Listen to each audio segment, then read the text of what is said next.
တကိုယ်ကောင်းဆန်တဲ့လူရဲ့ဘဝဘယ်တော့မှမလှပဘူး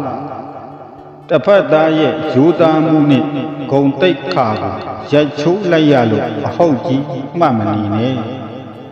တစ်ဖက်သားဆင်းရဲဒုက္ခရောက်ရတဲ့အချိန်ကစလို့တင့်ဘဝကိုလည်းတင်ကိုယ်တိုင်ရိုက်ချိုးပြီးသားပဲတစ်ဖက်သားမျက်ရည်ဇက်တွေနဲ့အတ္တပန်းတွေစိုက်အတ္တဆန်တဲ့ပန်းချံကြီးပြိုးထောင်နေလဲ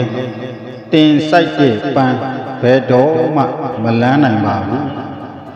ငါသာတိငါသာတက်ငါဆိုတဲ့အတ္တမန်တွေနဲ့တကူကောင်းဆန်နေသမျှတင်ဘဝဘယ်တော့မှမလှပဘူး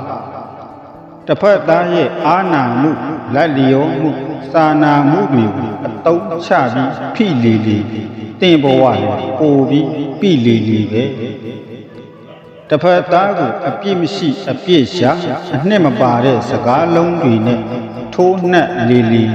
တင်ကိုယ်တိုင်ရုပ်ညံ့တဲ့စိတ်ထားရှိနေပါတယ်လို့ဝန်ခံနေလေလေပါပဲကိုယ်ဘဝတာယာဖို့အတွက်နဲ့တော့တစ်ဖက်သားရဲ့ဘဝတွေနင်းမချေချင်ပါနဲ့တင်သာအစမတန်ပူလောင်ရလိမ့်မယ်ဆိုတာတတိကပ်ပြီးတိတက်နိုင်ပါစေတကိုယ်ကောင်းဆန်တဲ့လူရဲ့ဘဝဆိုတာဘယ်တော့မှတာယာလှပတယ်ဆိုတာမရှိပါဘူးဓမ္မမိတ်ဆွေအားလုံးအတ္တကြီးသူများဘေးမှကင်းဝေးကြပြီးအေးချမ်းသောဘဝခရီးလမ်းကိုဖြောက်တန်းစွာလျှောက်လန်းနိုင်ကြပါစေ